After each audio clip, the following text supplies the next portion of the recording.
Hello, everyone, and welcome back to another episode of the Cup of Joe with Joe and Joe podcast. I am your host, Joe, and with me, as always, is my wonderful co-host, Joe.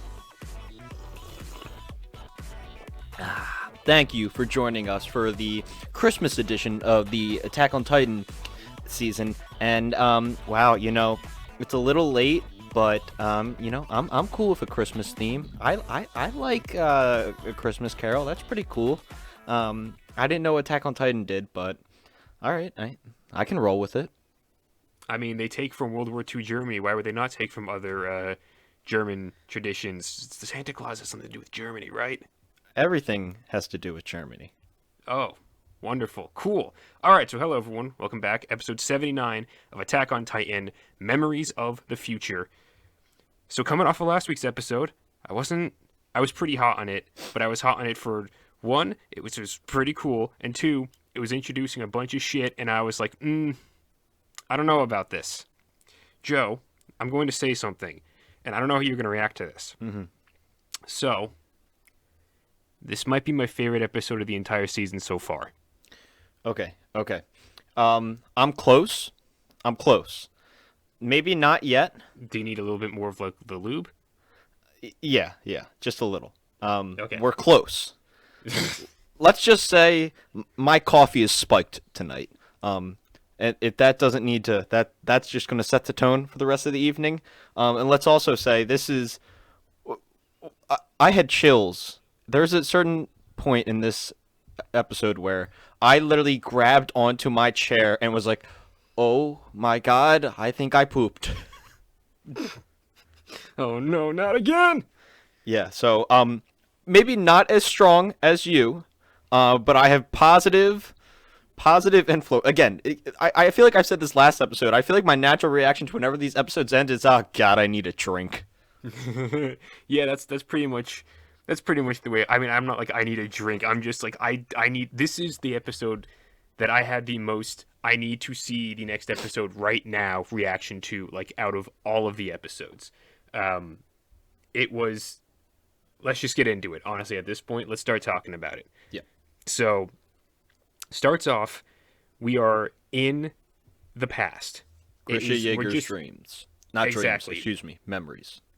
Right. We're just traveling through the memories of what I'm assuming is just the Attack Titan. Because as we find out a little bit later on, like, the Attack Titan's memories are all connected via the coordinate and all the paths and everything like that. And of course, Zeke goes into, like, they clash heads, Eren and Zeke, and then it's all of a sudden, we're in the mind of whatever the fuck.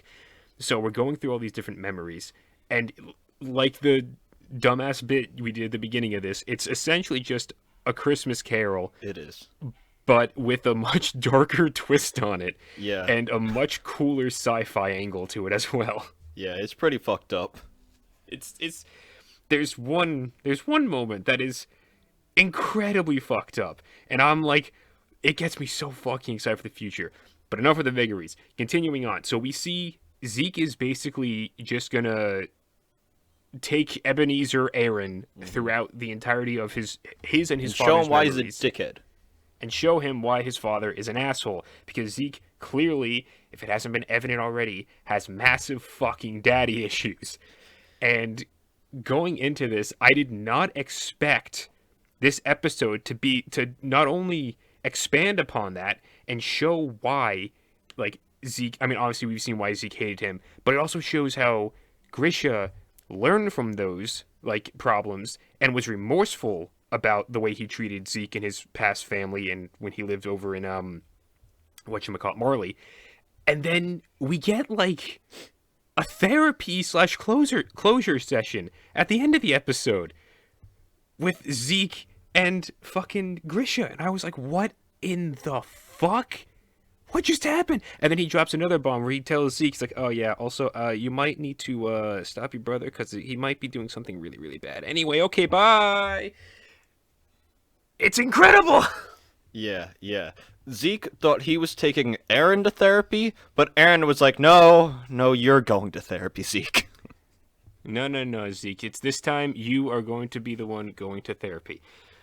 and I don't know, it's just something that I really really enjoy about shows where it can take all the previous stuff that it's shown you, and then it's able to expand upon it, it's able to recontextualize it. And again, I talked about this last week where some of the stuff introduced, like the fucking head getting blown off, grabbing it, all of a sudden, oh no, I threw off the vow to renounce war, whatever the fuck. I had problems with all that shit because I was like, you just introduced all this stuff close to the end, and it's going to take a lot of work for you to, like, Show your work. make that exactly show your work. I need to. I want this to feel like it's a part of the universe. This episode was like the exact opposite, where there were so many things that were kind of like clarified and shown to be like, oh, that's what this was. Like the fact that later on in the episode, when they're at the point in Grish's memories where he's confronting the royals, like the royal family. Frida is Yeah, the the girl's name who Rices, currently I has it. believe. Yeah. Yes, Frida Rice, who is the current owner of the founding Titan at that moment. When he's there, and it's just like the ideas of the Attack Titan being able to transfer, like you can see into the future memories. It's insane to me. And I'm like, at first I was thinking about it and I'm like, okay, this seems like a hat pull, like out of your ass. And then I remember, wait a minute, the owl back in season 3 called Grisha Aaron, if I remember correctly, or he said something about like Mikasa. He said someone whose name he shouldn't have known yet. Bro, I forgot about that. Yes, Yeah. I remember we talked about it and we're like, that makes no fucking sense. Oh, Yeah, I think I just shit again. I was just gonna shit constantly, but I had like the last 60 seconds I was trying to remember. That's why I was like stuttering over all my words. I was trying to remember exactly what happened. I was like, what the fuck was I going to say Oh with my that? god, that's But why that yes. video was trending on YouTube. Oh, okay. It's all coming together.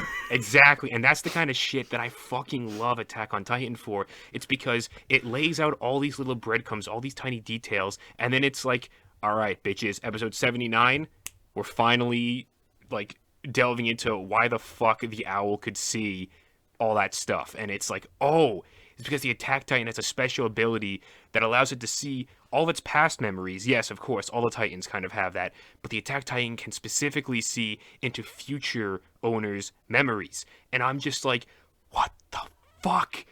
And any other situation, I'd be like, this is, that's just another, you're pulling out all these stupid abilities, and for what? But in this, it's like, no, bitch, It was I already laid out. set it up.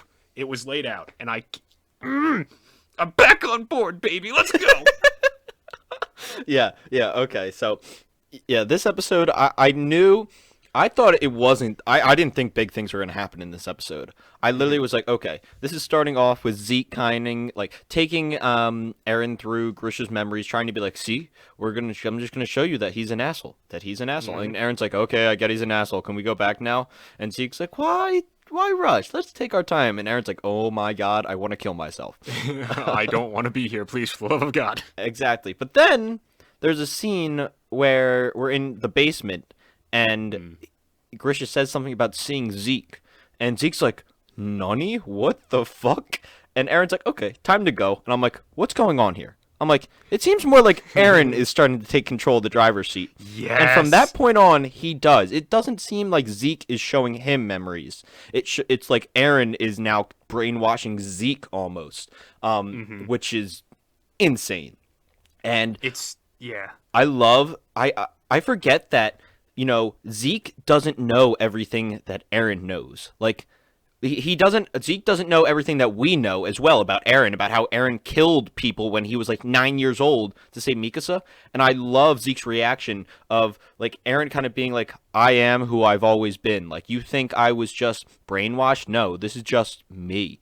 And the fact that Zeke saw that Eren was able to kill people when he was 9, I think kind of put in perspective, like, who the fuck am I dealing with?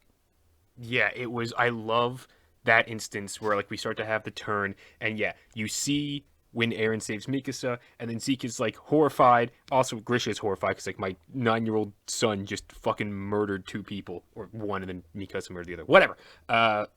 And Zeke, I love the line that Eren said where I don't remember exactly what it was, but like he said something along the lines of, I'm not like your helpless younger brother that you're trying to save. and I'm also not like I don't have the same daddy issues that you have. Yep. So I'm not like a convenient like proxy to you to talk to. Like I am not you, and you clearly do not understand me. I have always been striving for my goals, and I am willing to sacrifice a fuck ton to get there. And he's clearly showing him that. And also, the end of that scene is punctuated by something that I think is very intentional, where after Zeke starts walking away and talking, he turns around saying, like, Aaron, like, as if to say, like, hey, come on, are we going to the next thing? And Aaron is just standing there watching him and Mikasa after he gave her the scarf. And I was just like, so warm. Oh, yeah, my goodness. I was just sitting there. I'm like, this is probably just like, you know, like a little bit of like the fan servicey kind of thing, but I wouldn't be surprised if that had larger emotional or thematic meaning going forward. So I just found that to be a really, really cool detail.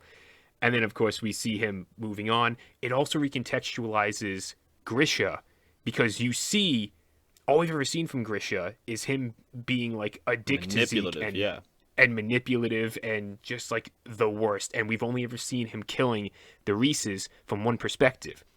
I love when early on in the episode he finds the building, and then both Zeke and Aaron are like, wait, what the fuck? He wasn't supposed to find this yet. Like, he's not supposed to kill these guys yet. And then he opens the trap door to go down, and then he closes it and he walks away. He's like, I can't do it. I'm not going to kill these guys. And then again, that's mirrored with later on when he finally does go down there and he has the confrontation with all the Reese family, and he pulls out the scalpel, and everyone knows the fucking scene where he just stabs his palm and destroys them all. But he drops the scalpel, and all of a sudden he's like, I can't, there are kids here. I can't do this. I'm a different person than I was when I was like a restorationist back in Marley. I can't kill all these kids. And seeing that, and then looking from Zeke, who's like, wait a minute, what the fuck is, the past can't be changing. Like, we're just looking at memories. We can't alter anything in here.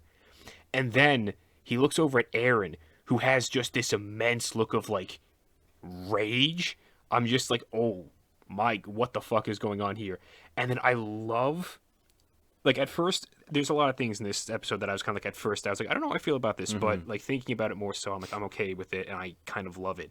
I love the fact that Aaron, whose life was propelled by the events that we thought were the acts of Grisha, is in reality just a cyclical act from his older self pushing Grisha to do the things that he wanted him to do to get him to where he is now.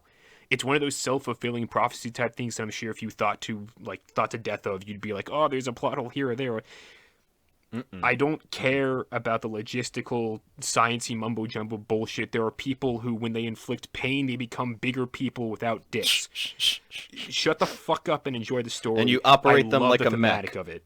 Exactly. You operate them like a weird, fleshy mech. Yeah. So, couple things with that, right? So, when that kind of switch happens, and the other big thing about this is that, again, it's the reverse brainwashing of Zeke now, where Zeke is becoming sympathetic to Grisha. And he's like, oh, shit, Grisha isn't that bad of a dude. Like, he missed me this whole time. He still had the photo. He loved his family, and he wanted to do better for Aaron. It seemed like Zeke was jealous at first, but then he realizes that really he's doing it because he wants to make Zeke proud, almost.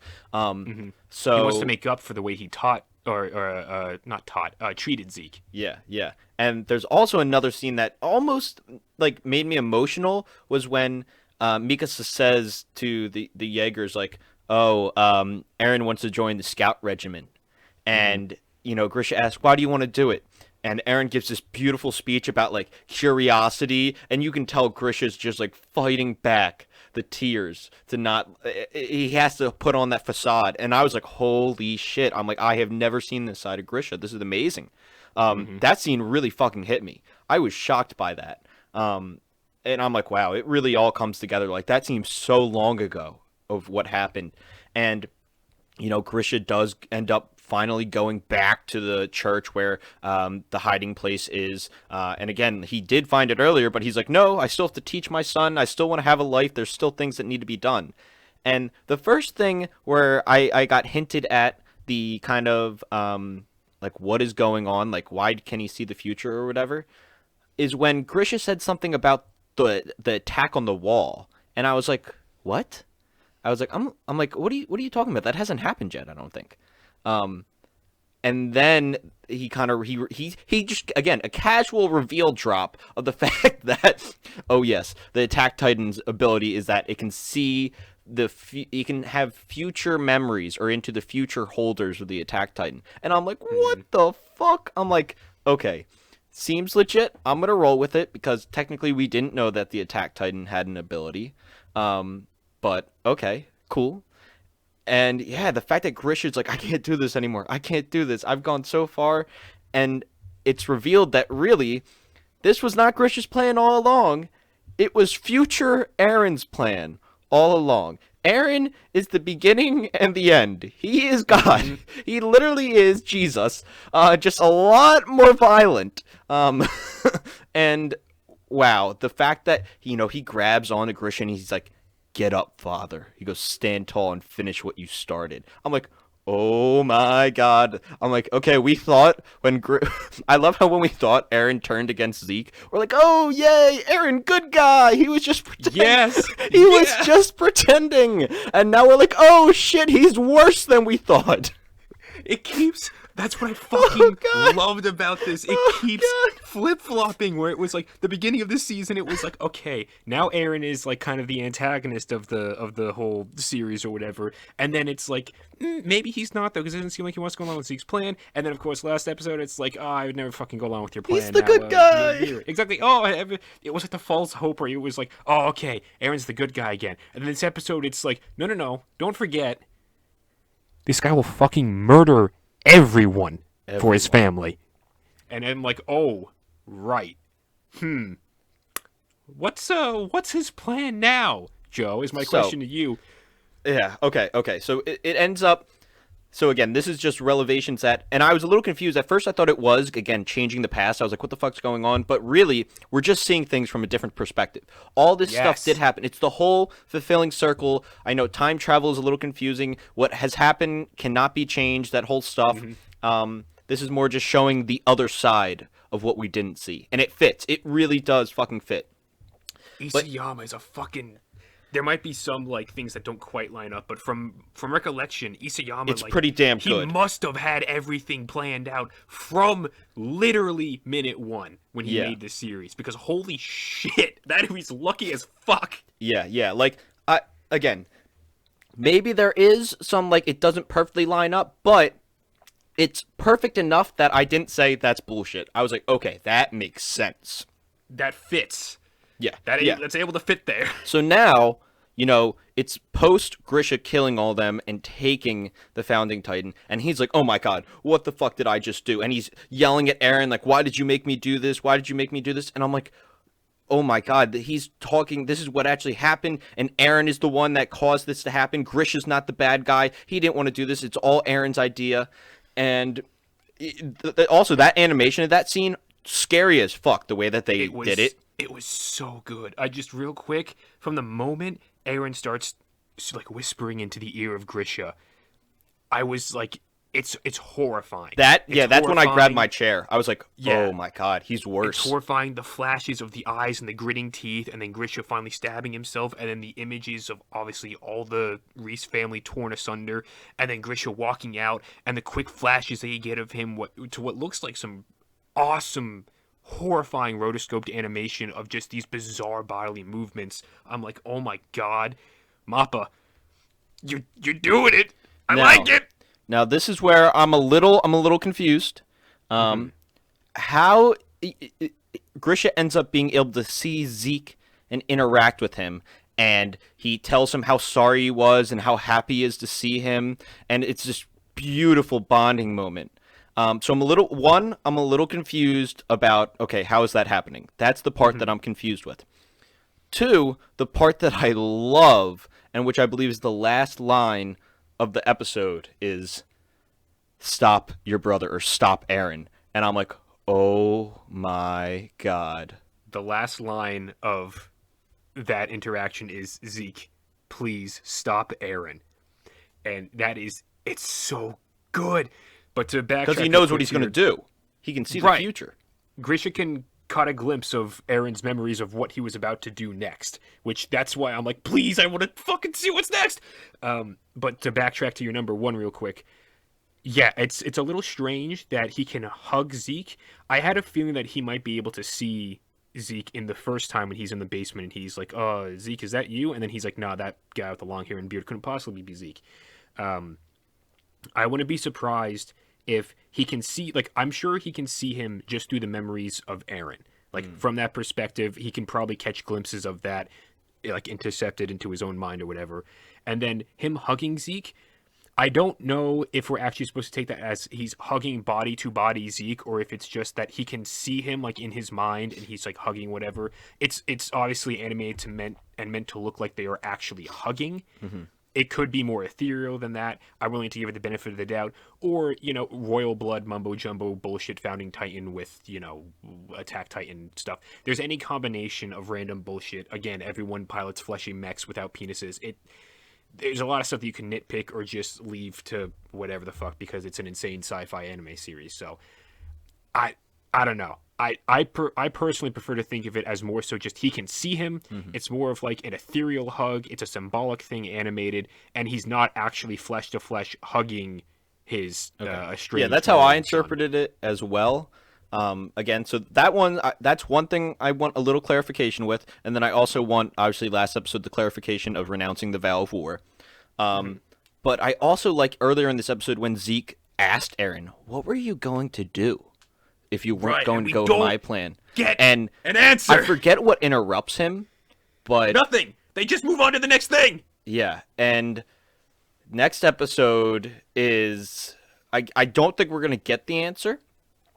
Did you watch the little trailer?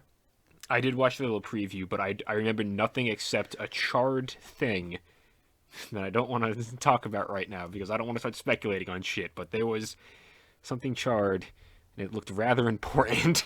Yes. All I remember is the fact that it looks like Ymir is there, and it's called 2,000 years ago or something. I forget the title. It's like information. It's like memories from 2,000 years ago or some shit like that. Yeah.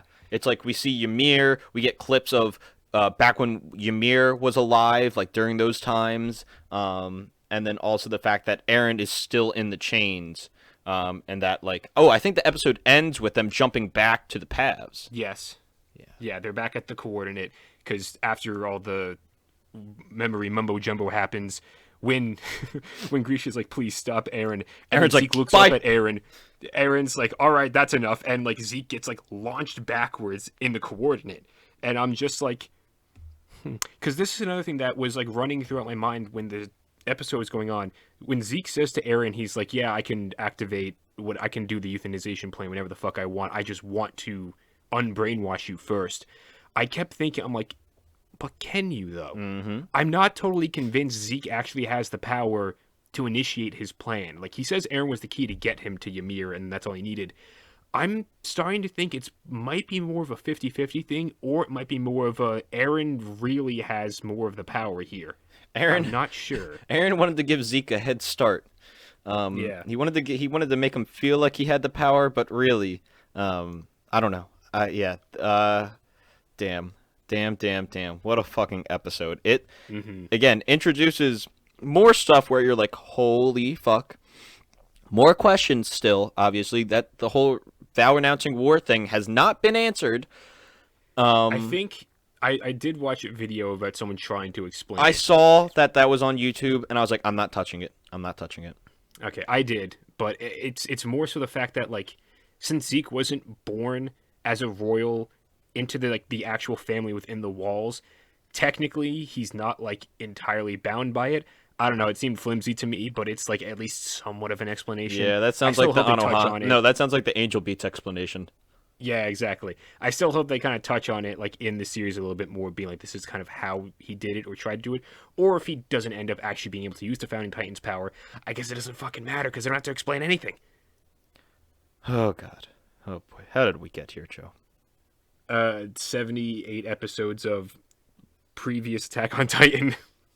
Well, I'm very happy. And again, at this point, I don't know what to expect. And it continues to just get farther out of control, but at the same time, perfectly in Isayama's hand. So I trust Isayama. That's all I'm gonna say to close out this podcast. Joe, get us out of here.